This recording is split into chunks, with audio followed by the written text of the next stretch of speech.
बहुत समय पहले हिमालय की एक अनदेखी घाटी में एक रहस्यमयी क्षेत्र था जिसे लोग द्वैत भूमि कहते थे।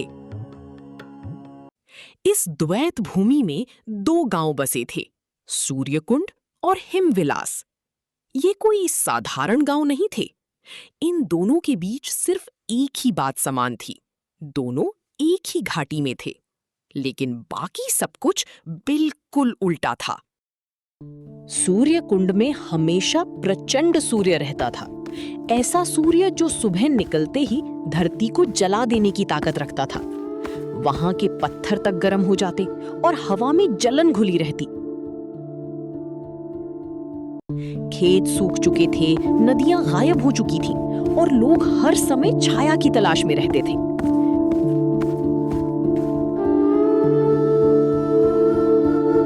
इसके उलट हिमविलास में कभी सूरज की रोशनी ठीक से पहुंचती ही नहीं थी।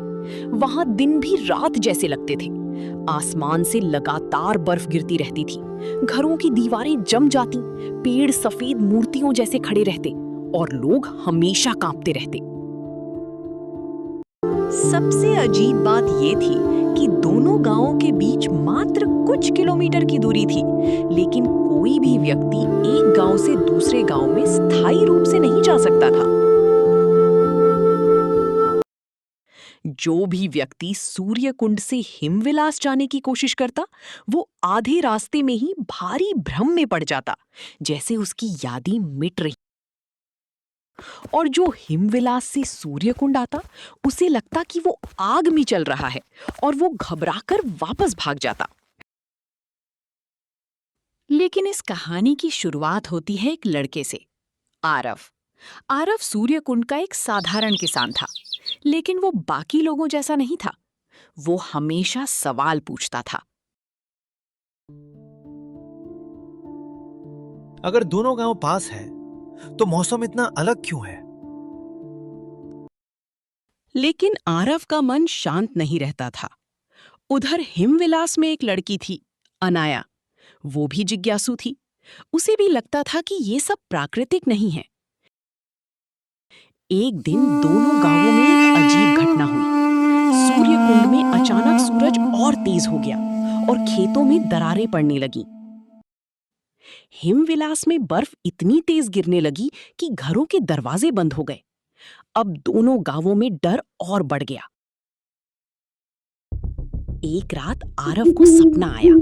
सपने में एक बूढ़ा साधु दिखा, जिसकी आंखों में चमक थी।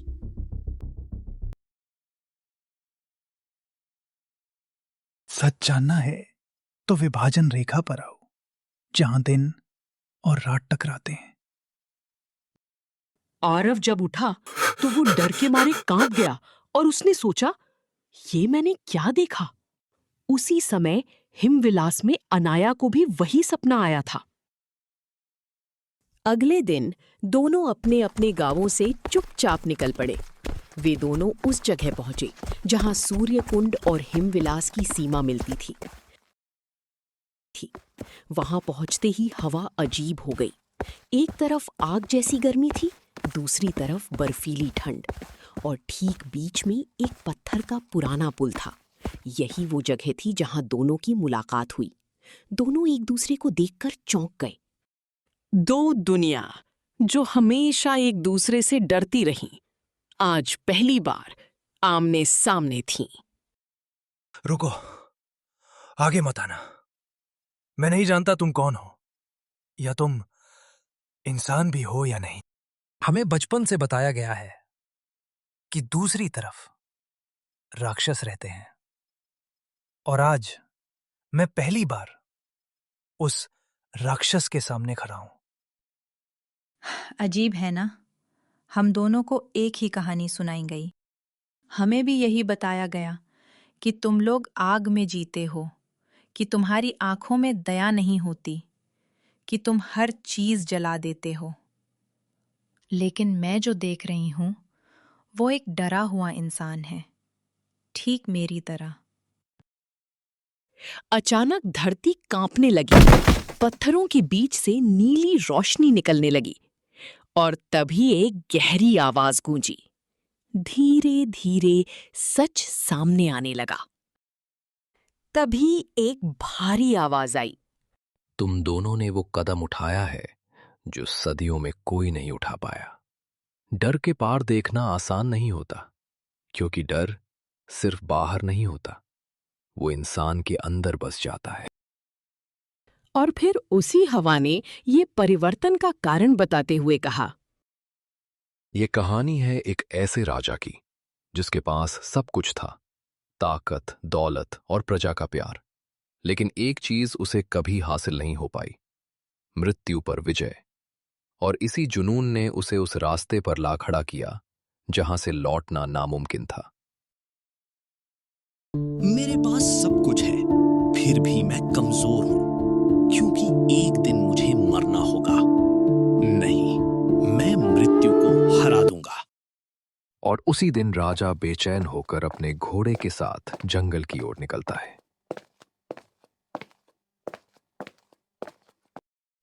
राजा घोड़े से उतरता है। सामने एक पुरानी झोपड़ी। जादूगर बाहर आता है। राजा, तुम्हें यहां नहीं आना चाहिए था। यह जंगल तुम्हारे जैसे लोगों के लिए नहीं है। मुझे रोकने की कोशिश मत करो। मुझे पता है तुम्हारे पास वो शक्ति है जो मुझे अमर बना सकती है। अमर होने की कीमत बहुत भारी होती है। प्रकृति के नियमों के खिलाफ जाओगे तो विनाश निश्चित है। मुझे अंजाम की परवाह नहीं, मुझे अमर होना है, किसी भी कीमत पर। बीच में एक चमकता हुआ पत्थर रखा है। हवा और तेज हो जाती है। ये जीवन शिला है। अगर इसकी पूजा गलत तरीके से हुई तो सब कुछ खत्म हो जाएगा। अगर तुमने मना किया तो मैं तुम्हें यहीं मार दूंगा। तुरंत शुरू करो ये विधि। आसमान बदलने लगता है। बिजली कड़कती है।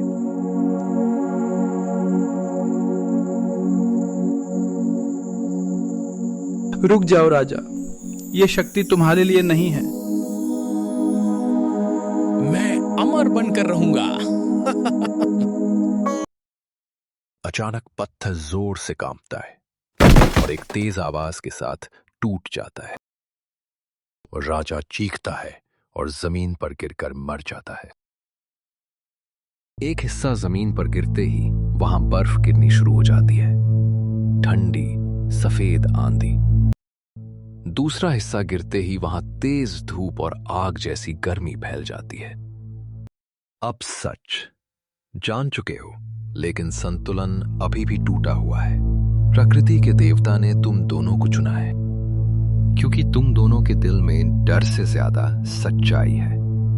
और सिर्फ तुम्हें ही वो पत्थर दिखेगा। और एक मधुर आवाज गूंजी, दोनों टुकड़ों को खोजो, उन्हें फिर से जोड़ो, तभी ये शराब खत्म होगा। अब असली यात्रा शुरू हुई। आरव सूर्य कुंड की जलती धरती में उस पत्थर का टुकड़ा खोजने लगा। उधर अनाया बर्फीले तूफान में आगे बढ़ रही थी। हवा इतनी तेज थी कि वो गिर पड़ी। दोनों को अपने अपने गांव में वही चमकता हुआ पत्थर मिल गया। दोनों ने एक साथ पत्थर को जोड़ दिया। एक विशाल प्रकाश फैल गया। जब रोशनी खत्म हुई तो सब बदल चुका था।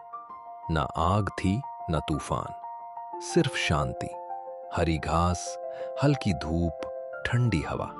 संरक्षक आखिरी बार प्रकट हुआ। तुमने न सिर्फ पत्थर जोड़ा, बल्कि लोगों के दिल भी जोड़ दिए।